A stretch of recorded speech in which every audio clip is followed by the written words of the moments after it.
Hey y'all, thanks for listening. Before we get started today, I just wanted to let you all know that this will be our last episode hosted on the Collinsport Historical Society's podcast page. Partly because they are starting their own podcast back up again, and you should listen to it, and partly because we're just kind of hard to find by searching, so nothing else will change. You can still hear all of our episodes at our website, bottistipplers.com, but after this point, if you listen to us through an aggregator like Stitcher or Overcast, you'll have to subscribe to Bodice Tipplers, which you'll be able to find very easily by searching. If you suddenly realize that you haven't seen a podcast from us in a while, it's because you're not subscribed to our new stream. So make sure that you do that if you want to keep up with all of our ridiculous goodness. Thanks.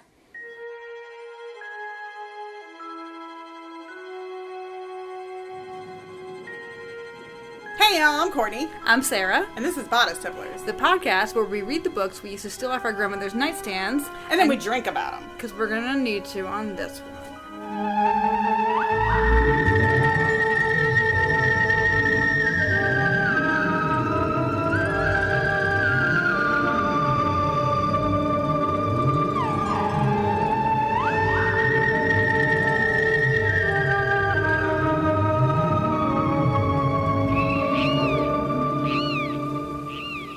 Welcome everybody. Welcome. It is one of our super fun March, but not March Madness anymore. Yes. April Madness. Well, honestly, March Madness is copyrighted, so... Oh, we can't call it that. So. Well, no, so it's April Madness. It's fine. It's good. April Madness. Yeah, okay. It's like the big game. It's cool. Okay. So, this is kind of the final... This is like the culmination, actually, of our podcast empire. Because we started out as a little adjunct of my husband's Collinsport Historical Society podcast, and we kind of went our own way, and we appreciate any of you who stayed with us. All of you who are accidentally downloading it because you're waiting for us to stop talking, we appreciate you. We're never going to stop talking, though. Yeah, it's never happened yet. So basically what this is, like what we've really been on is a tour of fandoms that Courtney knows nothing about. Yeah, so here's another one. Yeah, so we're finally doing a Dark Shadows book. We're doing one of the Marilyn Ross Dark Shadows books.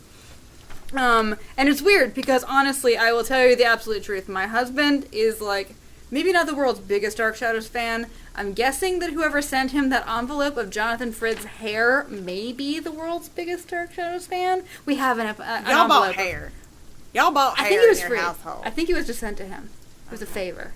That's weirder, right? That's worse. I don't know. So yeah, like so I've had. You have a person's hair in your household. That's I have three people's hair. I mean, you know, but like not in the household. Like I have 3 you know what? too. Like, again, I would. There's probably some people whose hair I'd be like, hey. I was gonna say, yeah, if you were into it, right? So I mean, like I have had lunch. When actually Edgar has too, my son, because like when I was super pregnant, I had lunch with Laura Parker and Catherine Lee Scott, and I was like, this is fun and all, but like I'm kind of feeling sick. I'm gonna go home. But and like you know, so I am just like adjacent to this huge fandom of my husband's. I've never actually watched a full episode of Dark Shadows on purpose, but it is so around me. It's like everywhere. Tell the folks and me who don't really know anything about it what we're dealing with. Okay, so I know that some of you are coming from Bodice Tipplers, and some of you are coming from Dark Shadows, and some of you are both. And I know what you're about to say. I know you used to run home from school. That's what everybody says when you mention Dark Shadows. I used to run home from school. So Dark Shadows was this enormously popular soap opera in the 60s.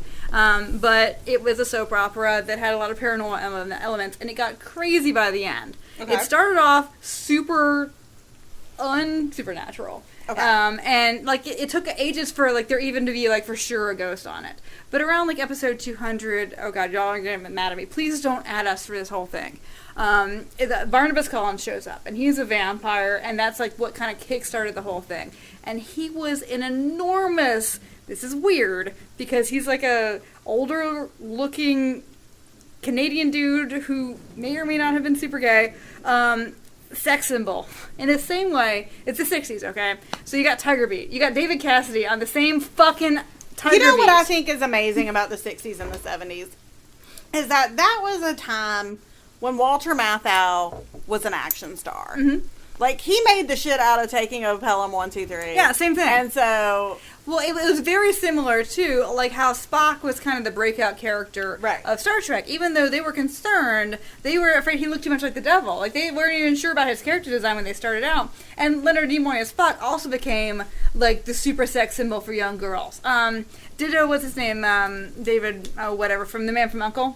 Like, there were all these girls who were into these dudes who were much older, although he was younger looking than these other guys. But yeah, so keep in mind, if you know nothing about this, then when we're talking about Barnabas Collins, this is a dude who was in Tiger Beat with David Cassidy. This is some big deal stuff. Yeah, it was really big deal stuff. It was a afternoon soap opera that was on at a time where kids could come home from school and catch most of it. Okay. So they always miss the front part. But, like, I've had so many people tell me that they ran home from school to see Angelique burned alive. Oh, yeah. Oh, no. Courtney knows something about it. I think it's crazy. So, yes, again, if you want to at somebody, the Collinsport Historical Society, Cousin Barnabas, like, that's who you at. Like, again... Oh, it's not his fault. I run our social media. So, again, if you want to attack me, that's fine. I know very little to anything about this. I remember my mom talking about the show. I remember there was, like, one in the 90s with a guy. Ben Cross, and then there was the movie that I'm sure we can't talk about. So, well, I'll talk about it. I'm sorry. I appreciate all of your opinions, and I consider the places they come from very genuine. But if you love that fucking movie, you're garbage and your opinions are garbage. Oh. At me. I have 7 Twitter followers. I don't care. They're taking on the world. So, yeah. So, again... I had to see it at midnight with my husband because, of course, this is his, like, giant thing. I get it. It was so bad. I went and saw, like, the Fright Night reboot at midnight and was super excited for it because I love Fright Night. So that's my way I'm going to connect. It wasn't good? I thought I really liked it. I feel like more people should have liked it. I thought it was a really good reboot. I thought it got good reviews. The reason I connect to Fright Night, fun story before we get into this. So, when Fright Night 2 came out, I was probably around 10. And Fright Night 2, the girlfriend, Alex, saves Charlie. I think his name is Charlie. And that was, like, one of the very first instances. Obviously, it had happened way, way before, but it was one of the first times I had seen because I hadn't really watched horror before because I was 10. And, like, Fright Night's fun horror, you know?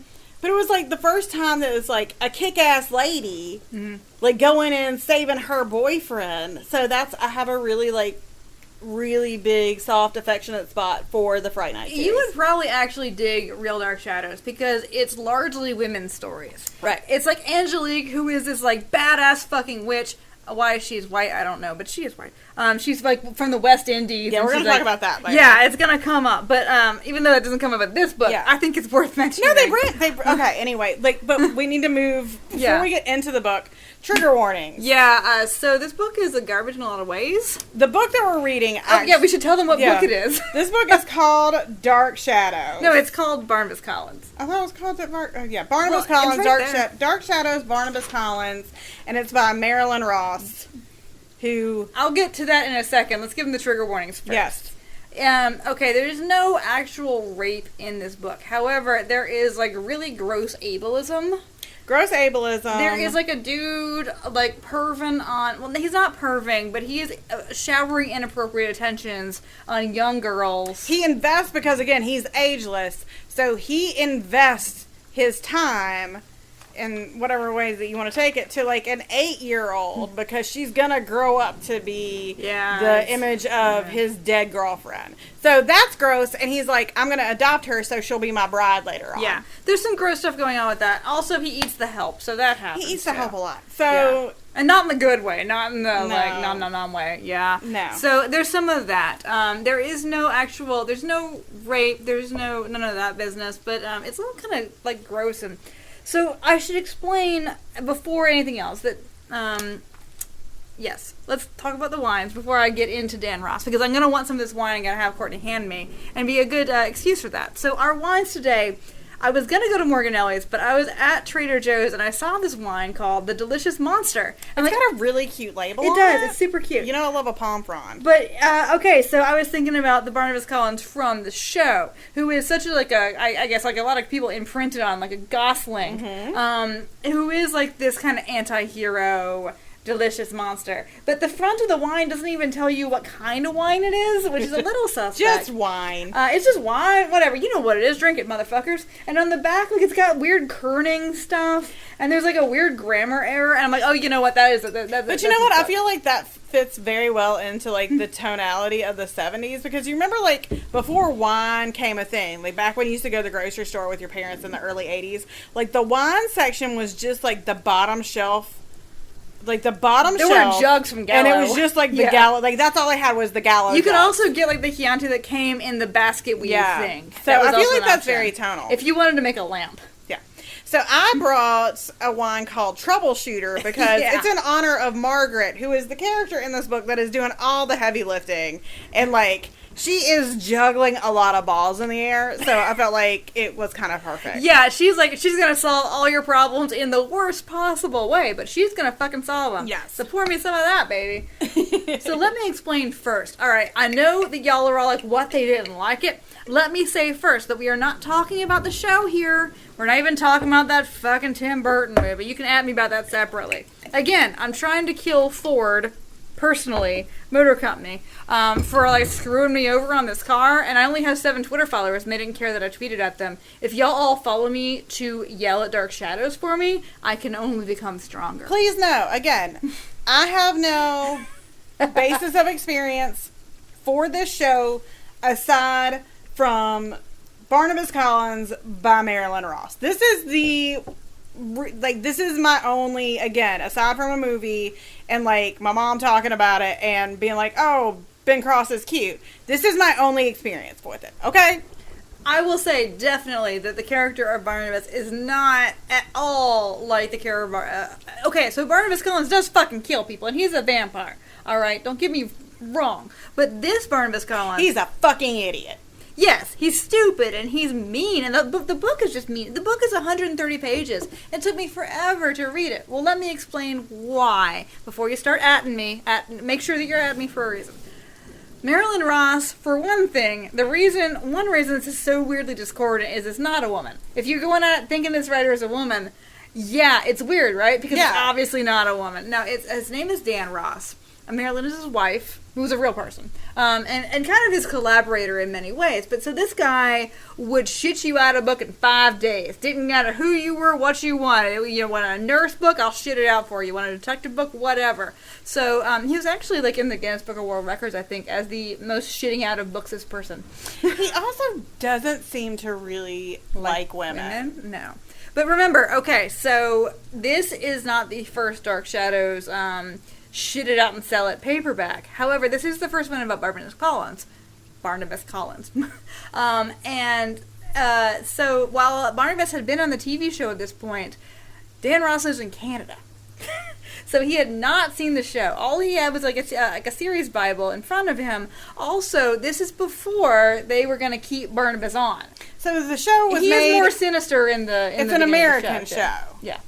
Actually, no, I do actually take back what I said about never having watched Dark Shadows. When I first started going out with Wallace, I was trying to like get into the stuff he was getting into, right? And so I was like, okay, well, Hulu's got Dark Shadows. At the time, Hulu only had, and I didn't understand this, Dark Shadows starting with the first appearance of Barnabas Collins. So I watched a couple episodes, and I thought this is like, wow, this is really sophisticated, because it's starting in media res. No, it was starting in episode 200. Oh. Yeah. So this was made, like, this is like an American broadcast television show. Yes. Okay. Yes. So Barnabas Collins is a character that shows up later on the show and basically takes over the show for all intents and purposes. Yes. Like, he shows up and everybody's like, hot damn, we're on that. All right. Although continue. I will say, okay, now I didn't, like, I was kind of watching it through my side of my eye or my knitting or whatever, as Boss was watching it. Most people think that there's no reason really to watch it before Barnabas shows up. No, there's this Phoenix thing that happens where, okay, there's a creepy fucking kid, whatever, so, like, who has no mother, and she's gone, and Louis Edmonds plays the dad. And Louis Edmonds is my spirit animal because he drinks a lot and he has no time for your bullshit and he says funny things a lot. So his supposedly gone wife shows back up, but she's actually a ghost of somebody. It's complicated and I didn't pay a ton of attention to it, but it's actually super creepy. She tries to kill the kid. Okay. And there's a painting and all. So, in other words, if you think it only starts with Barnabas Collins, I would say watch this Phoenix business because it's actually cool. Like, it obviously takes, like, it takes a turn and becomes more of it's dedicated to being weird after a certain point than it was the other. Okay. Yeah. I mean, because then they start time traveling, and it gets nuts. Like, it gets super crazy, super fast. Okay. And that's what people love about it. Okay, I'm sorry. I've gone Marilyn into Ross, this to explain. Who is really a man, Dan Ross, named for his wife, who wrote a shit ton of books about anything and everything, who's Canadian, has never really seen the show. That's the other thing, because I feel like the character that we're about to dog out, and we're going to dog it out. That's not your baby. Is not the character that you guys love on the show. So again, please don't be like, hey, you guys don't know anything. Like, I don't need you mansplaining to me. I don't need any, like, don't bring that Star Wars toxic bro-ness at me, because you know what? I'm going to be a Phoenix, and I'll fucking feed on it. Like, we are not talking about your Barnabas Collins. We're talking about the one that is in this book. Now, if you want to talk about the one that's in this book, we would love to talk to you about that, because there is a lot to talk about in this. So, 130 pages. We probably get more material out of less book here than anywhere else. A lot. So, yeah. Again, I understand how important this show is for people. I understand how important this character is for people. I'm very, very grateful to all of our Collinsport listeners and to your husband, our intern. But I had some major problems with the character written in the book. So we want to make sure they all understand. Marilyn Ross's version of this character. We also want to make sure that you who are coming from us from body stiflers aren't like, what the shit is this? So that's why we spend a lot of time on this, just to make sure that you get it. Moving forward. All right. This fucking book. It took me forever to read 130-something pages, because it was 157. Oh, really? 157. So it's slight. Okay, and there's going to be questions. I am in charge of the plot because I took notes on the plot. Yeah. So well, there's going to be things that I have questions about. So you can. I could. I will say before we start that there's a framing device that is the characters of the show, but everything that happens in this happens outside. These I will are not say the show. that, like, the framing device in this is much better than that bananas ass framing device in Imzadi. Yeah. Yeah. It's not. At least it's not like 4 of them. But I will say, okay, so if this had actually happened in the show, it would make everybody in the show so much stupider, because this would have happened in the living memory of many of the people in the television show. So please do understand that this is one of those things that they make happen in a different time period so that it doesn't interfere with the television show, but it would make everybody incredibly dumb if it had ever happened. So imagine a mirror universe. Let's do this shit. Yeah, let's do it. Let's go. I'm guessing that we're in the 1960s because, to begin with, it's contemporary. Victoria Winters, who is one of the characters on the soap opera, Victoria Winters, it's a dark and stormy night, and she is looking through some old journals. I guess she is not a Collins, but really wants to be a Collins. She stands the Collins so hard. She's looking for her mama. You said the Collins. Y'all can at her so hard for saying the Collins. Oh, sorry. Well, she stands them so hard that she's like reading their old like crumbly diaries. So she wants to learn more about this Barnabas Collins. Because I guess, like, every generation, a Barnabas Collins shows up. This is not really true. That's only in this book to give them, like, a way to make a story. To the house is Collinswood. Yes. They live in Collinsport. Yeah, well, they own the town. Okay. So. This is Maine. Yeah. Okay. I didn't know they said that. No, so it said Maine. So, they have a house and then there's another house. Yes. There's, like, a little side house. Well, like many houses do, like you had your original house that you built, but it got old and like kind of shitty for you in the 19th century, so you built a nicer, bigger house. Okay. They live in the nicer, bigger house. So they live in the nicer, bigger house. So, anyway. So Victoria is looking through some old journals on a dark and stormy night. She finds some stuff about a 1900s Barnabas Collins and his adopted daughter, Judith. So, we go back in time. We're back in time. She falls asleep in front of a fire or something. Yeah. All right, so we open to a woman named Margaret, her husband who is named Jonas, and her daughter Greta. So Greta is super beautiful, but is in a wheelchair. It's because she has a heart condition, which displays in later. Yeah. Okay, so we never really know how old Greta is. I feel that she's an older teenager. They're always just talking about she's so beautiful. So Cousin Barnabas just shows up. Like he does. I mean, that's exactly what he does. He shows up. He's like from England. He's like, hey, I'm going to rent out the old house. Exactly like it is in the show. Yeah. Only they're just kind of doing it at a different time period. So, and Greta's like, because apparently Greta's never left the house, so this is like the first man Greta seen. She's starved for attention. I get it. And for like, somebody who doesn't treat her like she's a burden. And yeah, she's like, hey boo, what's up? So she is all about cousin Barnabas. Because he's so sexy.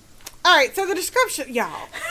All right, Jesus Christ. So I thought the description was actually really good because it talks about his nasty dead hands. Oh my God! And if you've ever been to an Elvin Gaston funeral, like that's the most horrible thing is their nasty dead hands, right? So y'all, this man is supposed to be wildly attractive, but the description of him is obviously done by a man. It was the 60s. They had not invented hot dudes. Like, no, here's the thing. Like, I understand smoker face. Like, I understand you all smoked in buildings, and, like, everybody looks 20 years older than they are. But it was like he was tall, thin, gaunt. Motherfucker had hairy palms. Well, that's a Dracula thing. I think that comes right from the... I don't know. When they got into the hairy palms. Okay, so... He's talking about his dead hands. I actually found that to be... No, it was great. Good imagery. Okay. But so anyway, yeah. Right, that's the thing. I told Courtney that he was in Tiger Beat, and she did not fucking believe me, so I had to pull out the receipts. Okay, so... In the household of Margaret and Greta and Jonas, there are two maids, Patience and Ada. There is a guy who is developmentally disabled named Luke that they just straight up called the R word. But, okay, like, I will remind you that this was written in the 60s. I know it's written in the 60s. I'm just saying that. I'm just telling people. No. You should know. And if you do not like hearing the R word, you should not read this. Yeah. However, I don't think it's meant the way that it would be. Now, okay. I'm not excusing it. By God, no. So, Barnabas is all like... giving Greta attention. She's enjoying it. Both Greta and one of the maids, Patience, start showing up with like weird little marks on their necks. Bum, bum, bum. Because every vampire story occurs in a world without vampires. Because how fast did you figure out there was a fucking vampire? Here's the thing too, like, we'll get into this too. Okay, so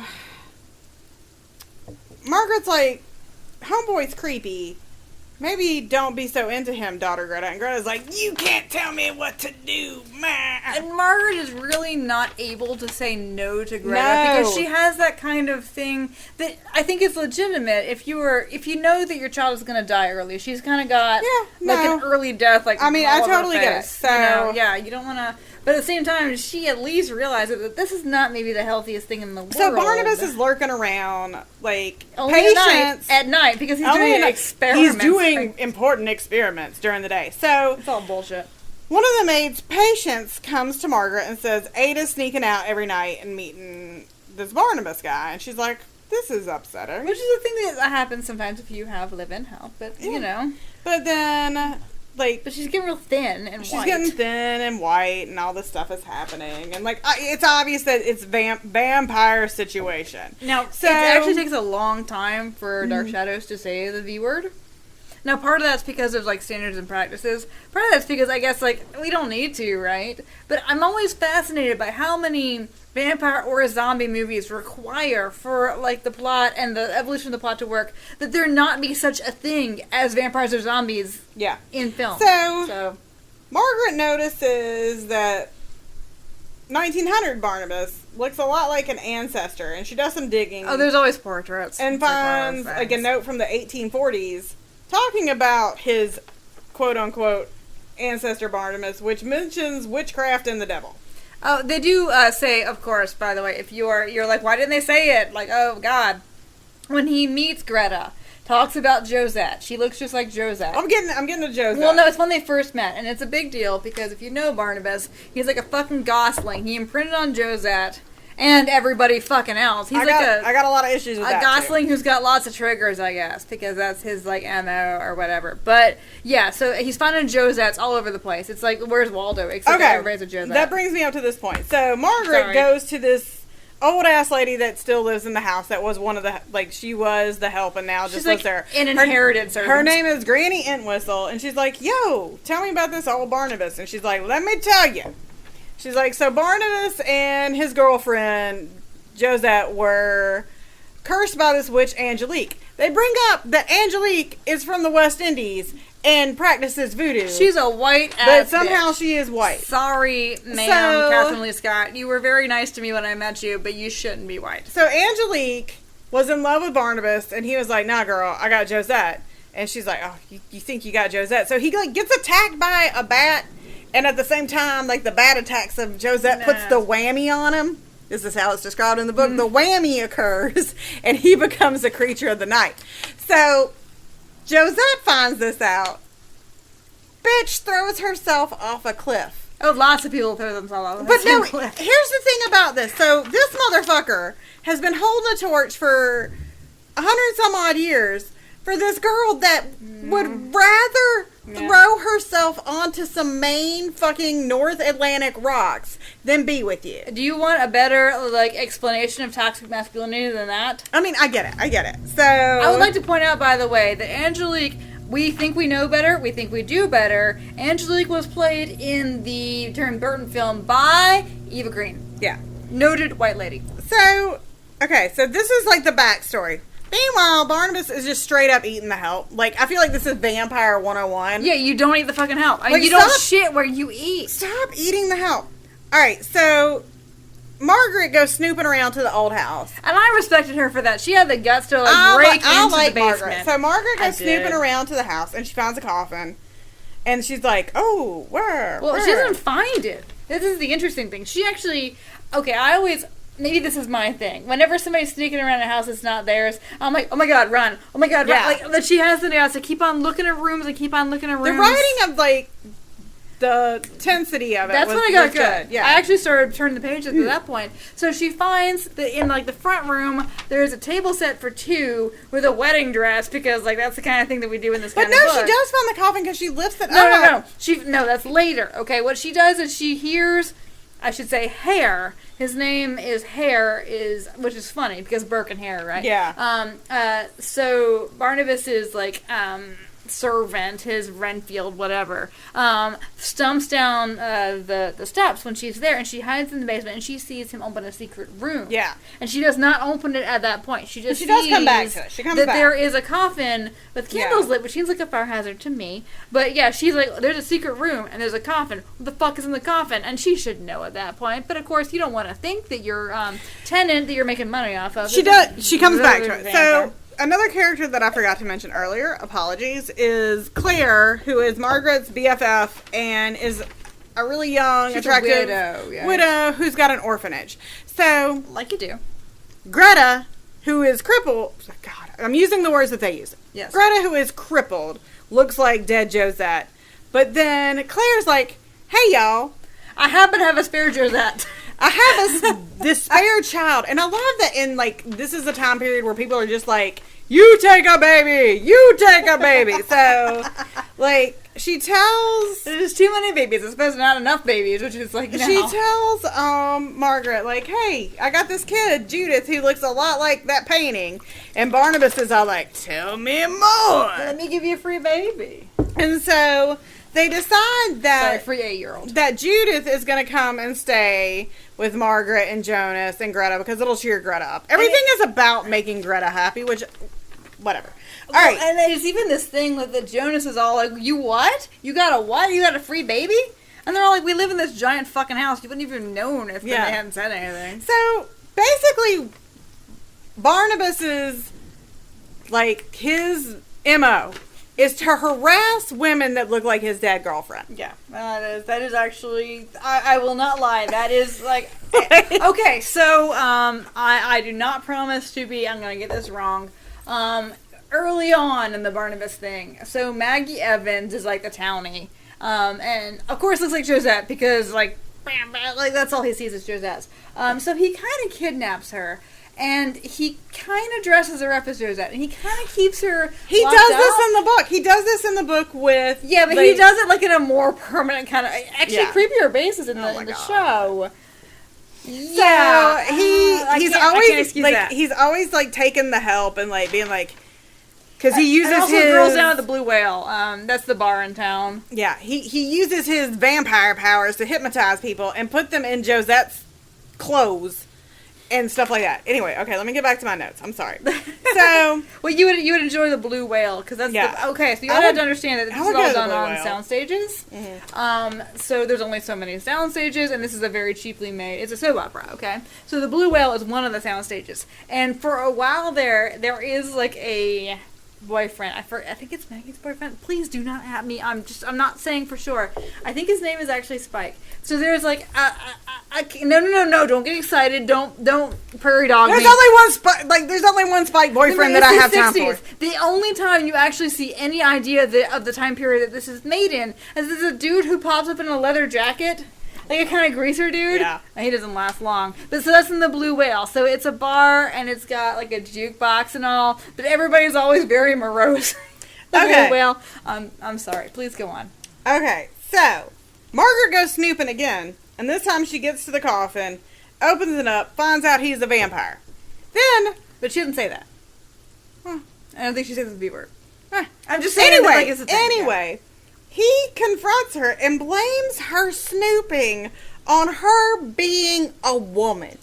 He says, damn you and your womanly snooping ways. Maybe he just means that she's way smarter than dudes.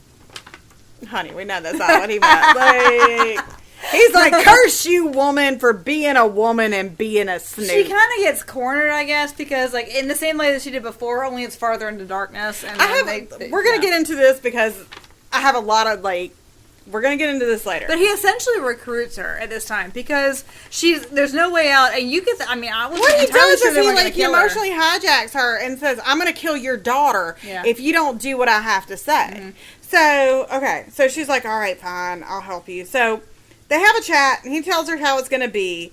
And he's like, your daughter's hot, but too bad she's broken because she can't be my Josette. Which is sad because, like, to his daughter, this is the first person who's ever actually treated her like a person.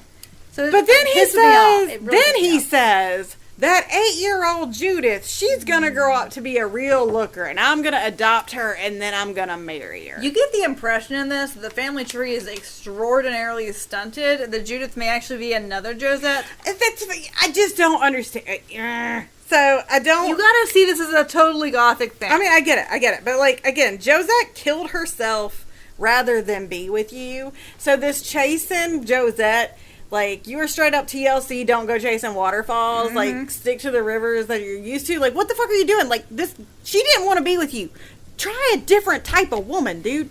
Like, pick a brunette. Jesus Christ. Well, he does kind of go for Dr. Hoffman a little bit, is my understanding. Like, Dr. Hoffman is, like, sexually confusing for many people, which makes her my absolute MVP.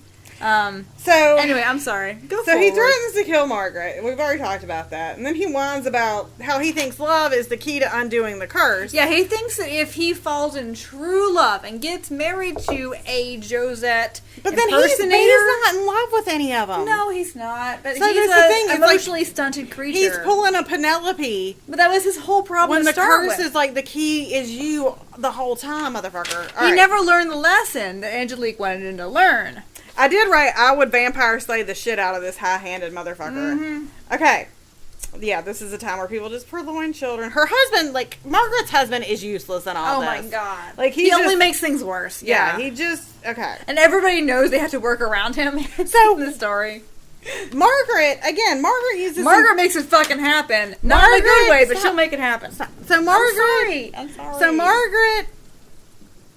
She where she can is trying to help stuff. So Barnabas has talked to Claire about adopting Judith, and Margaret says, "Hey, why don't you let me put her in foster with me for a while?" Remember that Claire is also acquiring mosquito bites. But she's like, "Hey, why don't I make Judith my foster until she comes of age, and then he'll be the adoptive father. Like, we'll do this." And she also, because he had said to Claire, I'm going to change Judith's name from Judith to Josette. Oh, that's so bad. Yeah, and she's like, let's not traumatize the child further. Like, I feel like Margaret, from within the confines of what she could do, was doing as much as she could. I liked her. I was really into her psychology, but I kept remembering, the author wasn't. Okay, so Granny Entwistle comes back, and she confirms the story to Margaret that... Because Barnabas straight up tells Margaret, hey, I suck blood, I live forever, I'm a vampire. Which I was surprised that he did. He didn't still, try to, Margaret's like, homeboy is crazy. And Granny Entwistle's like, no, he's a fucking vampire. And then Granny Entwistle is summarily killed. And it's this whole thing with the necklace, but it doesn't matter. The point But is... the best part about it is, like, he's, like, such a man. And he's like, no, I didn't do it. I don't know what you're talking about. I don't know what you're talking about. I don't know what you're talking about. And Margaret's like, you turned into a bat. You flew into the fucking window. You knocked this old bitch down some stairs. It's like, you That's don't got proof. crazy talk. You don't got proof. You're just overexcited. You know what? You're just a woman, and your emotions are running high. But the sad thing is, okay, so he murders this woman essentially to prove to Margaret, like, hey, look, I can do this to anybody. Yeah. Whereas it's a whole person that he just snuffs out just to prove a point. I mean, in other words, this is not the Barnabas Collins of your TV show. So what happened? This is gross. Yeah, This whole like, thing is gross. he's drugging the maids with his, like, vampire touch, dressing them in dead people's clothes with jewelry, and loses track of that jewelry, by the yeah. way. And then he acts like it's our fault. So in the midst of all this, Greta has a heart attack. And so it becomes really important, like, to keep Greta calm and keep Greta, like... Now, I mean, the thing is, it's really easy to tell Greta a lie if you're any good at telling lies. And we just convinced my child that we have a pig that we can buy that will eat his toenails if we can't cut his toenails. And he believes that. But she's worried that we can't possibly do anything about this Barnabas problem because she might find out about it. She's found to the fucking house, y'all. Margaret has a lot of issues, however. Well, I feel so I can't like, judge her too honest, hard. okay, so... I like Margaret. I like Margaret a lot. Like, so, Jonas, the husband, like, after the heart attack, is, like, a little more present in things. Like, he's around now. He's but trying to get the fish business going. But he loves Barnabas for being nice to Greta. Everybody's just so happy that somebody's being nice to fucking Greta. And also, he's a paying tenant. Yeah. For Jonas. So, alright. So, Patience... Remember Patience, who was one of the maids? Barnabas's hypno whatever doesn't work on her anymore. Yeah, well, she's finally started to realize that she's old hat. Like, so literally, he kills her. Vampire jerky. Because she wanted to marry him, and he couldn't have that. Then he has Hare, the assistant, half-ass drag her body to the family crypt, and then never ever make it the whole way. Like, then he just drops her. By the way, I would like to point out, obviously, the Collins family has an indoor crypt. And I say obviously not just because they would, but because Dark Shadows, it's the kind of show where you don't go outdoors.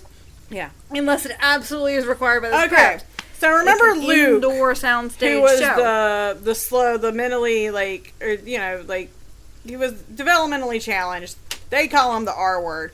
He had been on this the whole time. He has been rescuing Margaret right countless and left. left and time. So the cops who come to investigate Ada's disappearance, like, see a guy running in the woods and just shoot him. And they're like, that's the guy! And they're super happy about it. Like, oh, yeah, thank we God, got him. closed. So, basically, so far in the I guess it's been about, like, it's 10... It's legit upsetting. It's been about 10 years since Barnabas showed up.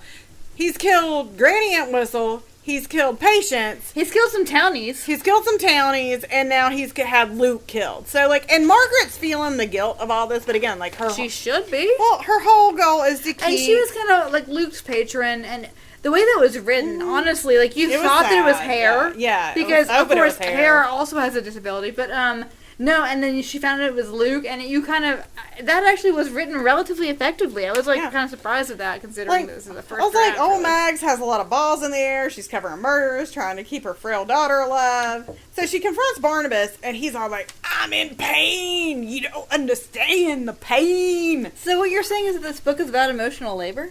Oh, God, it's about taking care of a man's It is about emotional labor. Taking care of a man's emotional labor. So, like, a man accidentally wrote a book about women doing emotional labor and didn't even know it. So, it's amazing. After he kills Ada, he starts feeding off the widow Claire, who also is in love with, like, everybody is in love with this gaunt motherfucker. This, like, he's very much the archetype for, like, Severus Snape, which a lot of people love too. Yeah, he kind of... Yeah, alright. You know, he's very Severus Snapey. I got a lot of those boys in my background. Again, the description of him, fine. So forget his palms, alright? God, his palms That's Dracula. No. Just move forward past that. Just cut his hand off. Okay. So Claire is in love with him. I was like, oh, God, as soon as she said she's in love with him. That's it for Claire. He's gonna... my other question is, like, does he, like, because he's got a lot of bitches, is he fucking these bitches? No. And the reason I say no The only reason I say no is because, okay, so I told you about that whole business with Maggie Evans and Josette and her keeping, it's a whole thing. And I talked about this with my husband, and I feel like that he is the authority on this. He is like the world's leading God authority. knows, yes. I agree that the reason they felt that was okay on TV is you've got this guy, and the actor is extremely Canadian, and extremely stage actor, and I'm not saying You're so Canadian. I'm not saying Jonathan Frid is gay. I'm totally saying Jonathan Frid is gay. I'm saying it's not our business, but this is a guy who is extremely private about his sexuality. This is not a guy who is overtly straight. Right. He is very plausibly, deniably asexual. Put it that way. So, no, I don't think he's fucking these bitches. Because of what the show does, and also because to a vampire, you don't gotta stick your dick in it, you're sticking your teeth in it. That's true. It's about the teeth, not about the dick. So, okay, Claire goes missing, and we're like, here we go. She was last missing at the Collins house. So, like, essentially, like, he keeps her. He keeps murdering people at his own home. Do not shit where you eat. That is vampire 101. They find Claire. They're like, oh, mysterious circumstances. We all know what happened. So, Judith's now 18, which is prime for marrying this gross-ass vampire. When the subject is broached to Judith, she's like, no, I don't want to marry this old-ass man that was, like, raised to be my dad. That's gross and weird, right? Yeah, like, she's like, this plan is dumb. And she's met a young artist. She's like, I love this rich-ass artist from Boston. And I mean, Margaret is actually, and this is the sad, that's what I found interesting about Margaret. She's not sure. Does she support Judith's, like, completely normal person, normalcy? But she's for it. Like, she's like, go. But she feels really conflicted about it because she's worried about, yeah. Because Greta's health continues to, like, decline. And they have that very, very Victorian thing where if Greta has even the tiniest shock, she will expire. Yes. So, okay, the other things. I was like, Jonas, the husband, remember the husband that's not in this book at all? No, never. He wants Barnabas gone. The dudes are deeply ineffectual. Because he's like, well, his helper hair doesn't raise his cap to me. Yes. I also enjoyed... We should point out, I don't know if we said this, that hair is, they say deaf and dumb. Yeah. That's not the way we would say it now. But hair also has a disability. They also use dark shadows in a sentence. Dark shadows befell the house. They do. What? Oh my god, I missed that. Okay, so, yeah, this is the point of the book where I'm like, it gets to that, like, nice, like, tensity of frustration where I'm like, Margaret, put Judith's ass in a carriage and be like, bye, girl, bye. Yeah. But she's like, oh, we'll go talk to Barnabas. And the time is running out, and it could happen talking to Barnabas. It could happen at any moment, one thing or the other. Stop talking to him. So, yeah, I guess Dan Rice did get it. He got how to do this. Then, Judith and her boyfriend go traipsing around. Oh my god! When they find the coffin, I was like, everybody can find this fucking coffin. Like, he's the worst vampire. But I love that her boyfriend, I forget his name, he was like, oh, it's a fucking vampire. Let's stake him. Like, oh, yes, where were you? Where were you the last 100 pages? We're talking about the book that we read. I don't need y'all being like, you ride or die Barnabas people. We're talking about this book that we read because he's a dumb fucking vampire. And also, let's talk about our actual real lives. If there were a vampire... I was like, why is she not setting fire to the house? Like, I would... Well, no, he's right there. And I love that there's this dude who's like, guess what? We're going to fucking stake him. And she's like, no, it'll upset Greta. You don't fucking tell her. Yeah. You tell her he went to a farm upstate. He left. And so, so basically what happens... They won't let him stake this dude. So basically, Jim and Judith leave. And then it's like Margaret's. I thought it was going to happen in the last minute that they were going to kill both of them because everybody else died. So the last night of it's Greta's time, and Barnabas comes in and he tells Margaret, it's like, it was Greta all along. I should have. Yeah, you should have. Yeah. You should have seen past her disability, you sack of shit. Shit. Well, the thing is, I don't want to be like, yes, you horrible human being. You should have seen past her disability to project your major life issues upon this person. Yes. Who you miss. I don't know whose side I'm on this. I'm really Greta confused. dies in a very, like, dramatic and gothic fashion, and then, like, Barnabas picks her up and just walks off, like... Oh, well, I mean, that's gonna be cheaper. Yeah, we find out that Judith and Jim, like, had a nice life in Boston, and Victoria Winters wakes up. So the hilarious thing is Victoria's told this whole thing by Liz, her boss. Yeah. Okay. Liz is talking about her grandmother. Liz's grandmother is Margaret. Okay, yeah, because she always wanted to be one of her. So who the fuck is Liz? Who is Liz? I don't know. Well, I mean, Greta didn't have any kids. I don't think let's bust it right open. Ross. You guys can add us about that. Like, who the fuck is Liz? I mean, my thought is maybe Judith, like, kind of like got grandfather in as twir. Yeah. But no. This is some lazy shit where somebody first draft.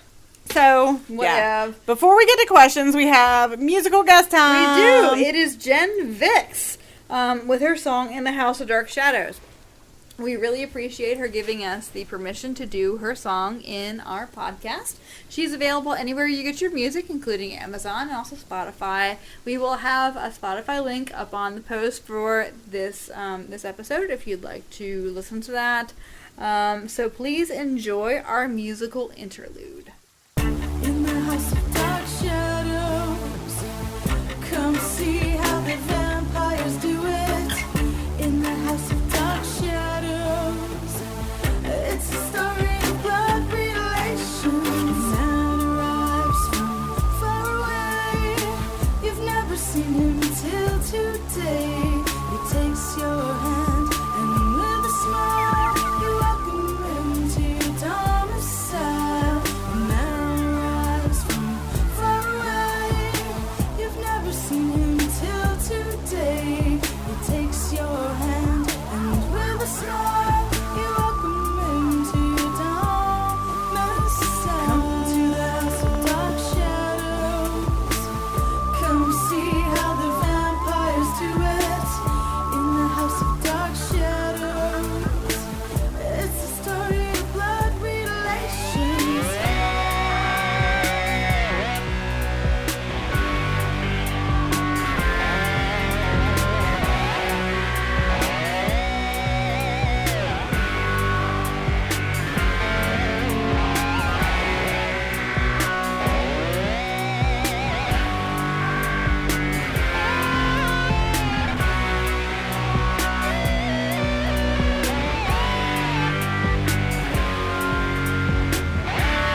And we are back.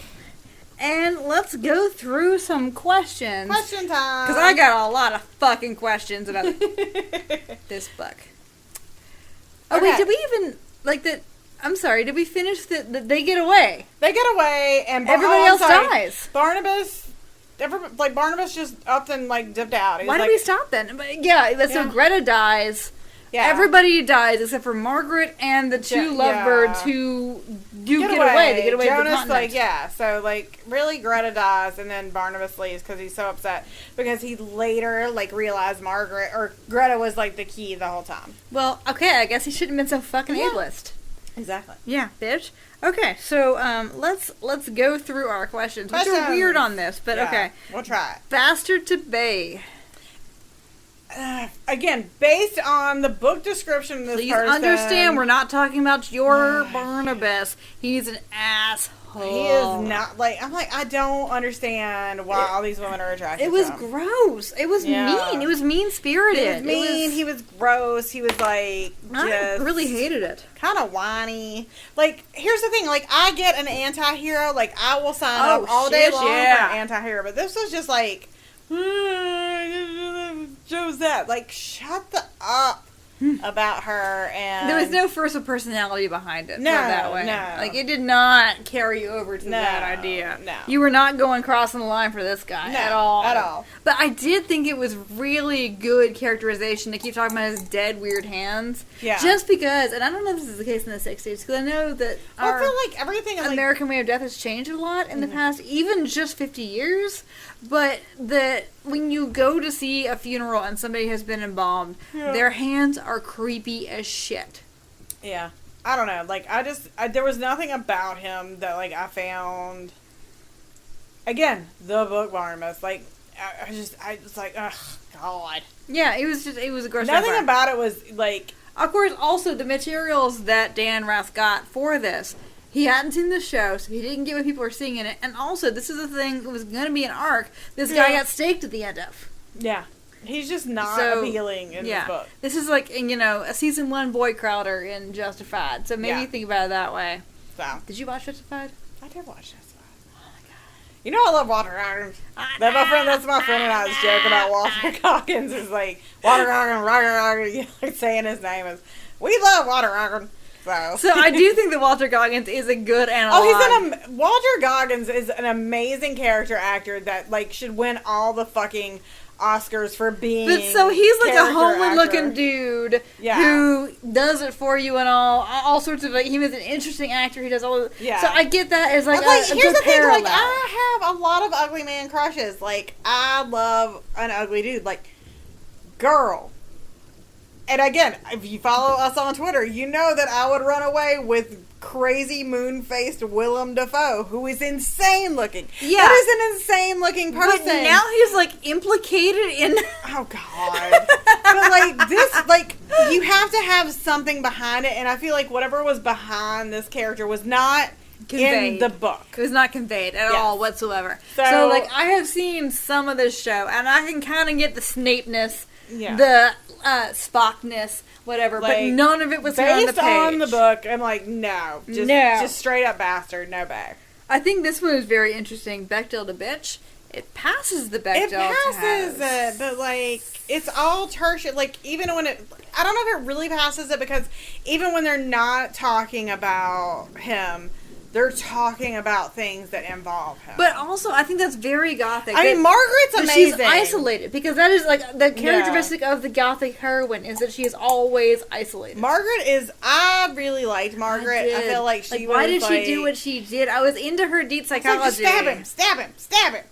Like, that was me. But obviously, like, Marilyn Ross, quotes, was not as interested in her as I was. But I think he accidentally actually wrote somebody who was really interested in. Yeah. Like, why did she do... And because she was doing these things that she knew was wrong. Yeah, and, like, they talk about, like, how it weighs on her conscience. And going harder and harder and harder to do something that I think she even realized was valueless, because you saw her lying to her kid. Yeah. And, that it was effective. But she's like, she still does it. So, I thought, actually, the character study of Margaret is interesting. It sort of half passes that in a way. But I also think that Marilyn Ross does not respect women that much. That's the tone I got from this book. Again, like, your womanly snooping got us in trouble. Or just like... But she was ballsy, though. I like that she had the fun... I mean, because I don't know that I would have gotten in there. I mean, I would, like... My kind of dream is for me to find a henchman who blames his takedown on my womanly snooping, and I'll be like, right. You bet it is. Yeah, right? Like, sassy hand on hip and be like, womanly snooping. Because that is really what Dark Shadows, as I have seen it in my experience watching snippets and snippets of 1,200 fucking episodes of television, is that a lot of it is women's stories, and it's women, when it's men's stories, it's women, like, looking around corners and shit. So, I don't know. I think that Margaret's character was an accident by Dan and Ross that I really did get into and really wanted to know more about, like, what... Yeah, I found her a thing. I found her a puzzle. So... I can't read my handwriting. How racist is it? Oh, it's so racist. It's not racist because it's in Maine and there are no black people in Maine. Here's the thing, though. Like, when you have a witch...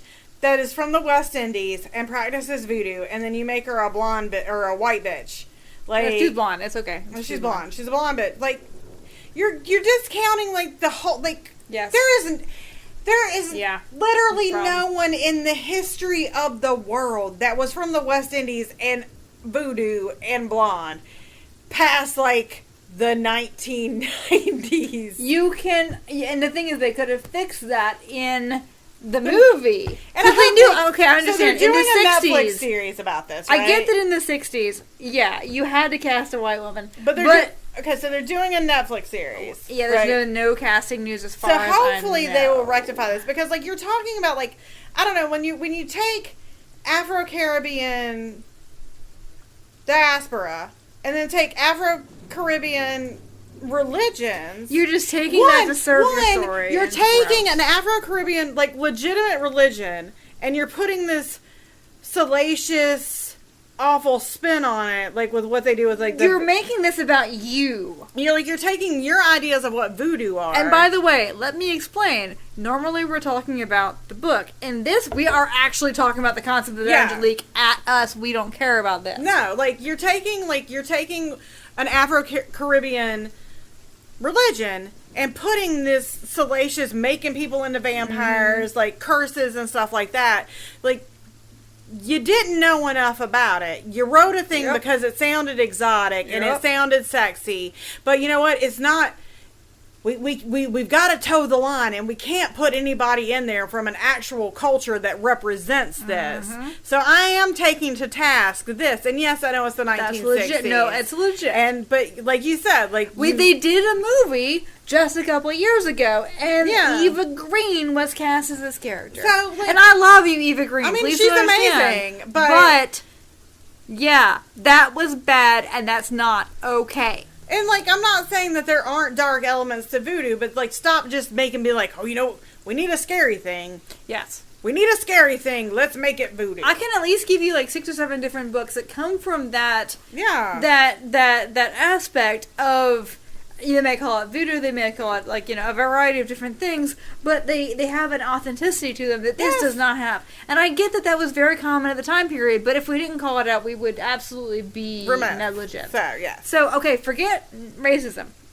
It's Maine, the only place I've ever been where the hotel maids are white and they speak English. Yeah, it was weird to me, trust me. I love Maine. Maine was amazing. I feel like you were born for Maine. Like, a lot of my... Excuse me? You're born for Maine. No, because I was there in June, and I brought shorts, I had to, like, bring out my sweater, and I could not Here's a fun story. So, a lot of my husband's family is from upstate New York. And so, and when I mean my upstate New York, I mean, like, real upstate New York. Like, I'm not talking about, like, stop thinking, New York, like... Buffalo is not upstate New York. That is western New York. Oh, I didn't know. No. So it's a whole thing. Sorry. So my husband's family is from the Albany area. And a lot of my, like, in-laws, like my brother-in-law and his family, like, and my sister-in-law is from Maine. So this is a fun story. So one of my brother-in-law and his wife went to they were vacationing and they were in Kitty Buckport. And they swear, they went to like this little crab shack. And they swear to Christ that Barbara Bush elbowed them out of the way to get to the crab. I fucking believe to it. get to the lobster rolls. I'm just saying, okay, so this is my president's story. I stayed late after, like, summer break once because I was in Collegiate Corral in college, and we did, like, American Cancer Society thing. And the Bushes lost a child to cancer, so they were the kind of, like, keystone,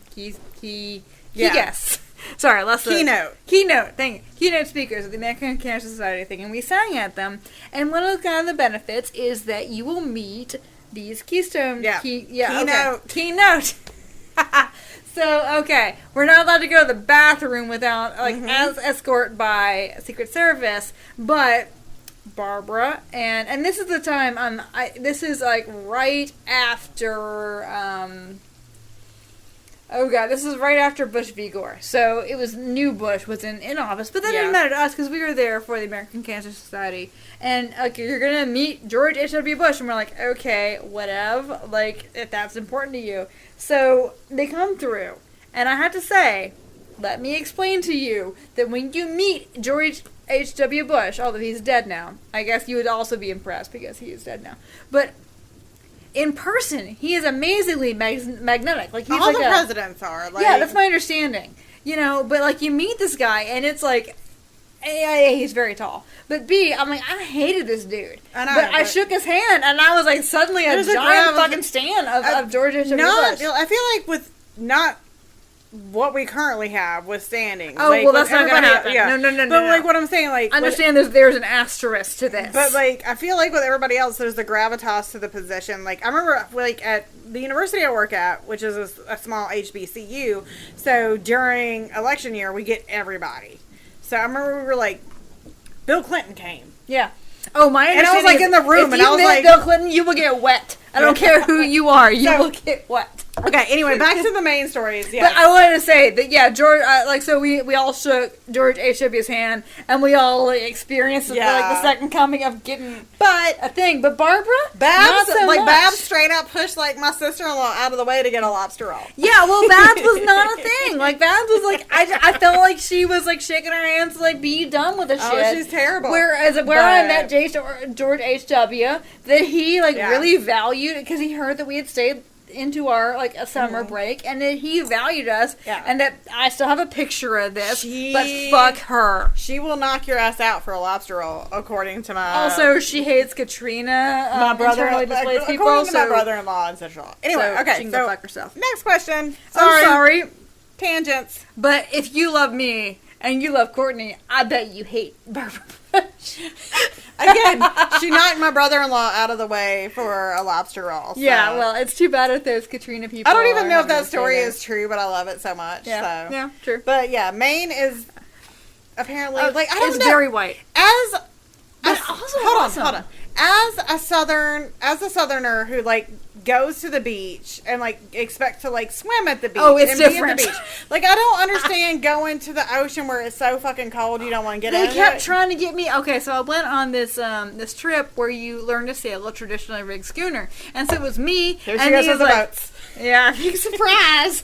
So it was me and these other fucking Yankees, and they'd be like, "Oh, this is real good water for this. It is 70 degrees," and I'd be like, "Fuck that fucking shit," and they'd be in it like it was in it to win it, and I'd be like, "No, it's got to be at least 87 to even convince me." The coldest water I ever got into. So back when I was younger, my family used to have foreign exchange students. So the last one we had, who ended up being a really, really dear friend of mine. He is, for all intents and purposes, my brother. So, he's from Sweden. So, I ain't getting in there in Sweden. Well, we've been a couple times to, we've gone a couple times to visit. Sweden, and so, my toesies are not hitting that water. So, his wife's family owns a summer cottage in, a part of Sweden, and their summer cottage is amazing. I'm sure it's beautiful. Oh my god. Y'all, there's a guest house. It's situated in the fjords. It's ridiculous. So we're all gonna go to Courtney's guest house. Oh my god. So we ended up, for one of the days, we go to the beach, and the beach is really just rocks. Oh yeah. And that's the rest of the world. They don't understand sand. It's just rocks, and I'm just watching these, like, naked toddlers just jump into the water, you know, because everybody's naked there. Yeah, yeah. And I was like, all right. So my friend Peter, who is, again, like, he's like my big brother, he's like, let's go. And I was like, you know what, fine. Like, these 3-year-old children are jumping into this water like it's no problem. So I was like, obviously, I'm not going to be naked doing this, but I'm going to toddle myself to the end of this little dock. You fool. And, like, me and Peter, he's like, 1, 2, 3, and, like, we both jump, and y'all, like, You can die doing that, you know. it was kind of weird because, like, when you were up, like, when you were right at the surface, like, if you just floated, it was fine, but, like, it is the coldest thing I've ever, like, because we were in the North Sea. We're in the North Sea. No. I wouldn't take it back. Like, I'm really glad I did it. It's, like, a really cool thing that I did, like... No! Was that the North Sea or North Atlantic? It doesn't matter. It was northern, and it was No! cold, and it was... Oh, my God. And then, like, there were, like, jellyfish, and Peter's, like, being a big bro. Like, we are in our 20s, and he's just throwing jellyfish at me, and I'm like, it's cold! I can't handle it. Anyway, all right, so back to our questions. I've gone way off topic. But the coldest I've ever been is jumping off of, like, Swedish baby fjords. I don't know how you lived. How you didn't just, like Thanos, like, dissolve into dust. Adventures kept me alive. Because like, I went with my parents to, and this will surprise all y'all, to Oberammergau to see the Passion Play. And you're like, did lightning strike? And I'm like, almost. And it was a great tour, but it was with all these bitchy fucking old people, and some great old people, but some bitchy old people, and Christian was our tour guide, and he suffered mightily, and so he took us to these, like, Lake Como, it wasn't Lake Como, but it was near that, like, northern Italy, these beautiful lakes, and he's like, this is a wonderful lake, it is too warm for me, it is 55 degrees, oh my God. and my mother was like, raising her hand, you mean Celsius, right? I'm like, Mom, if it was Celsius, that would be terribly bad for the people who were in it. Yeah. No, he meant Fahrenheit. And we said, we don't get in it under 86. And he was terribly confused. Yeah. Terribly confused. All these German people were naked. And I'm like, okay, I get being naked. Because don't make me tell you my story about being naked at Caesar Palace again. I get being naked. But not at 55 goddamn degrees. I wouldn't be anything at 55 degrees. I would not stick my pinky toe. It was honestly the North Sea, like, and there was my friend Sarah, who will be featured in is featured in the Flowers in the Attic episode. Like, we were in northern England, like, we were at Robin Hood's Bay. People in Europe don't understand swimming. So Robin Hood's Bay, I think it's on the North Atlantic. Like, so we put our feet in, and we're just like, you know, so. People in Europe just do not understand what water is for. And so, like, whenever my Swedish friends come and visit, Maine is like that. Maine is they like that. They came and visited, you know, like 2 years ago, and just, like, jumped in my dad's pool. Like, I was like, y'all are crazy. Yeah. All right, so we have to get back to... Yes. I will. The one thing I will say about Maine is that the one thing I learned about Maine when I was in Maine, because my parents didn't trust me to get on a boat for myself, is that we read in Yankee Magazine when we were up there, is that the place in America that has the fewest billboards is where we were right then, and they had 0 billboards. I mean, it's beautiful. So. But the place in America that has the most billboards, Greenville, South Carolina. It makes sense. Right? I mean, like, we could not even find, like, chain food up there, but, yeah. So, I am so sorry. But, yes, Maine has no black people, therefore, there's nothing to talk about racism. But let's talk about the other issue in this book, which is ableism. Yeah, there is a lot of ableism happening. It is really... I'm not sure if this is a lot or a little bit for a book written of its time period, because I'm not sure that I can really say I feel like it's read. very gothic. It's very fucking gothic. It's a very gothic style. I meant to come at this with a bunch of, like, literature about... But there was so much literature about... I feel like it was... disabled people in gothic like, stuff. What was happening to me, in my opinion, is what we're having happen... is a man write his version of Kate Chopin's Yellow Wallpaper. Like, that's not Kate Chopin. It's not Kate Chopin. That's I'm so sorry. Kate Chopin's The Awakening. It's Charlotte. Hold on. Sorry. Somebody. It's. Can we like go back in time on this? No, we can, but let's not. Let's say that we are just like regular people who have like confused our school. Hold on, I'm looking it up. Stuff. It's Charlotte. I'm looking it up. But anyway, so it's a guy who has like a list of things that are gothic, right? And on Charlotte the list Perkins Gilman. yes, there you go. I'm sorry for saying Kay Chopin. Yes, she is like a different kind of gothic. She's the kind of gothic where you're alone and you're outside of things, so you should just kill yourself. Yeah, but I'm so mad I messed that up.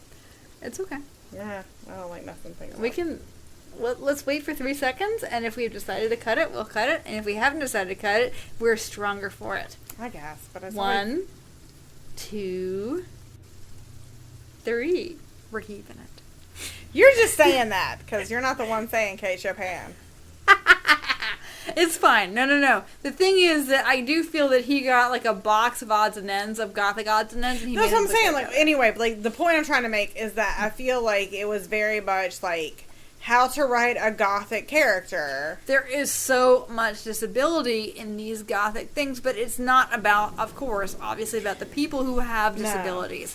So, on the one hand, it's really complicated because if you want representation, which I do think, okay, and if you were to have read the article linked on the Collinsport Historical Society, and it's somebody who is going to be part of the podcast coming up, about what it is like to be trans and see horrible trans inclusivity in film.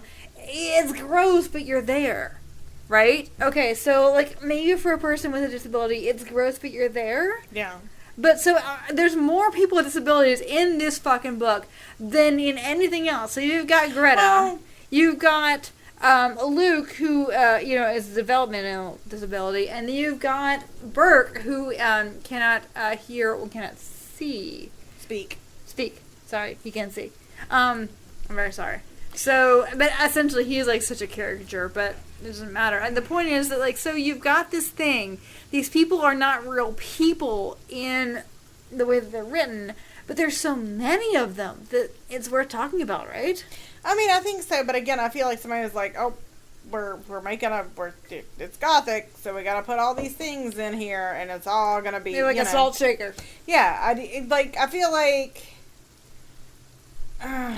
again, none of the characters that had disabilities really had their own agency. No, Like, the only point of Greta was to be a plot point to keep Margaret under heel. The only point of Luke was to be and it's to make her look good too. That's the gross thing. But here's the thing, like, the only point of Luke was to be like, here's our person, like, giving us our sacrificial lamb. And also, like, giving us, like, here's what's going on, You have an extra person to kind of help you out in places. It's and then none of them. And then people. Hair is just to be like this gross, omnipresent, sees nothing, says nothing, or hears nothing, says nothing. And Igor, an Igor character. So, like, no, it's very ableist, like, because and his again, name you is have a joke. you have these characters that are written, but they don't have any sort of No. agency to them whatsoever. And what I found very distressing. Okay, well, I expected that because this is not woke in any way. But so you had this character Greta, and to her, Barnabas, this is the first person who has treated her like a person in her life. Yeah. Her mother is protecting her. Her father is sort of protecting himself against her inevitable death. But on the counter, it's like, how much is he really treating her like a person? He's not, because he even says. Here's the thing, he's bitten her. This is just the only other person she's seen. Right, because he even says, I lied to her. It's just that he will not even Josette her because of her disability. Yeah, so, it was super gross. I mean, because she had bought it. Yeah. So I feel like, obviously, like, we put these characters in because it goes with this gothic mythos. And, this works out well for, like, the gothic, like, novel how-to. But none of these characters really, like, it's a waste of characters. It's insulting. Like, if you were trying to see yourself in the character of Greta, you're never going to, like, you're not going to see furious. it. Like, I mean, again, it's intensely ableist. It is intensely ableist. like, having a mom and a grandmother who had muscular dystrophy, the both of them, and, like, were both confined to wheelchairs for the latter part of their life. Like, here's the thing, like, my grandmother especially, Like, she lived in this little community in Florida where, like, she was on a bowling league. Like, she was doing things. She was out in the community. Like, just, you'd see her in her chair doing stuff. So, and that's with muscular dystrophy. So, and this was in, like, the 1960s, 1970s. So, like, this is happening. This is pre-ADA. And so, she'd have had nothing to do with this character. She'd be This like, is I don't somebody, have time for that. Okay, Like, there's no wheelchair cuts. There is no ADA hiring. There's no, yeah, she still made her way. Yeah, and like she did that, and like and lived a full life, so she would have had no time. But of course, there were Greta. people like Greta who were not allowed to live their lives because they were so confined by their families. I think like it was just like, oh, I've got the basic how-to of how to write a gothic character, and again, yeah, you put people in here, but like you didn't give them voices, you didn't do anything with them, you know, like again, Luke was just there to, he was a sacrificial lamb. Yeah. Oh my god. So Luke Luke was the most thankless fucking oh my character. god, he was just, He's a guy who was like given to them, and like Margaret thinks she's so great for not like thinking he's a useless or violent person. It's really upsetting that they killed Luke. I was really upset about that. But yeah, so there is a lot of ableism.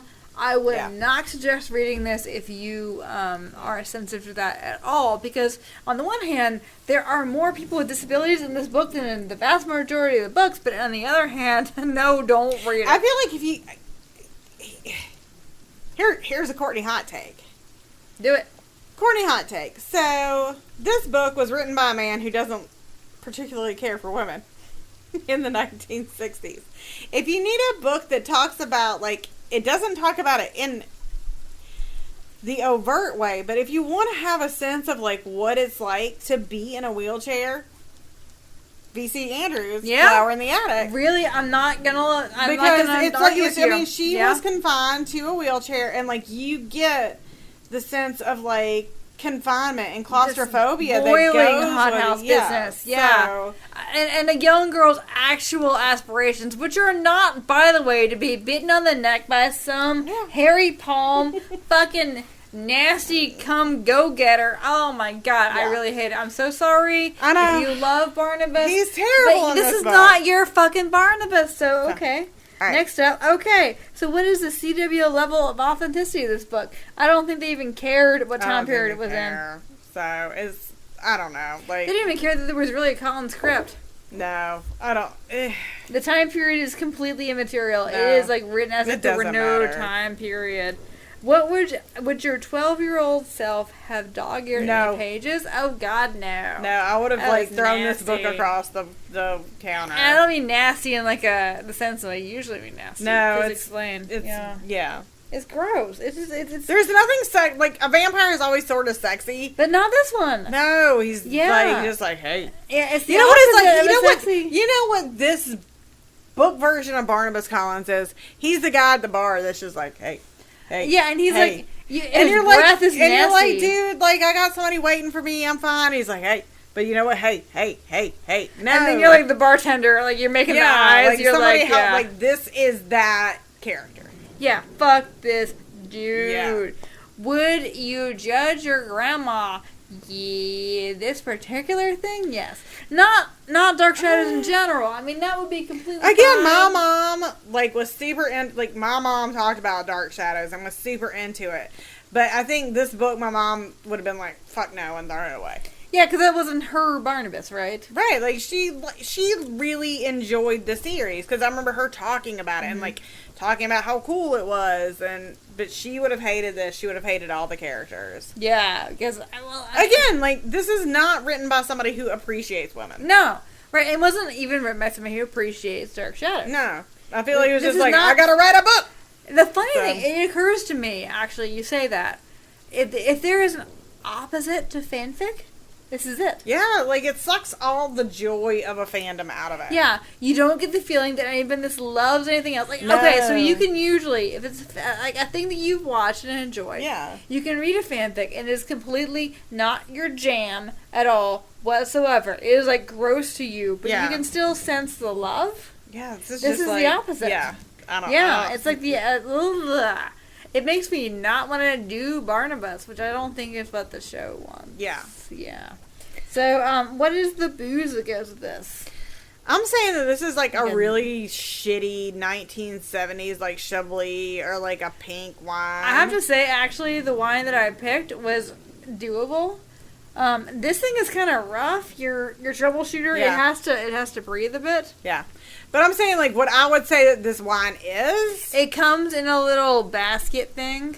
it comes in the basket. You're supposed to make a candle out of it, Oh, God. or like a lamp. Something. Like Yeah. it's like got some It's emotional labor for you. It's got 1970s like No, there's some like labor required of you. Yeah. You had to do a thing. You had to do and a thing everybody's like like, that. "Did you ever make that lamp?" And you'd be like, No, I didn't." And make the fucking lamp. so So Collinsport people, we're sorry. Barnabas Collins people. We wanted to like it, but this is not a good one. We will, if you want. us Maybe, to yeah, read- we'll do another one. Like, you know what? Hey, and tell if you- us Yes. which ones we should read. If you want us to read one, we will read one. Say which, yeah, tell us what is the most, like, encapsulates what, like, the whatever of the show is. Like, we'll do that shit. Like, We will do it for you because we love you. we do love you. But we didn't love this. No, we didn't love this. I felt like it took me like 5 days to read a 150-page yeah, book. it was I rough. read Anna Karenina in like less time than that Yeah. because I'm due on it on Tuesday for a book group that I Yeah, have to lead. this Yeah, was- I'm not even kidding. This was some rough stuff, but you know what? We did it, and I learned a lot. Be sure to check out our social media to see all the fun pictures that we have, and Yeah, so what are we doing next? so next we're reading one that we picked just for the crazy ass cover. It's beautiful. Oh my god. It is. Oh, it's beautiful. It is as if April O'Neil had gone on the wild side. Like her Little and bit. Casey fucked it out. Yeah. And the name of the book is The Hood. The Hood. And the best part about it is it's about a renegade. Y'all ready for it? It's about a renegade accountant. But I'm not sure which one's going to come first. We have another thing in store for you. We have a crossover episode Crossover! with, Textual tension. and we read one of those books that Fabio pretended Fabio to write. wrote. He didn't write it. There's a centerfold, or no, a prefafold. It's a centerfold, but it's like, okay, the book that we are It's weird reading and is gross. about like a southern planter, but he's wearing a loincloth. I think it's cold on the rock too because he feels. Well, you gotta see. Yeah, That's a it's teaser. on our Instagram. Teaser. It's on our Instagram. You can go look at it. It's amazing. So Yeah, one or the other is gonna hit first, and I can't tell you which because we're in schedule with the Yes. other podcast. So watch for either. Woo. Gird your loins for. gird both. your loins for loincloth and have a good night. All right.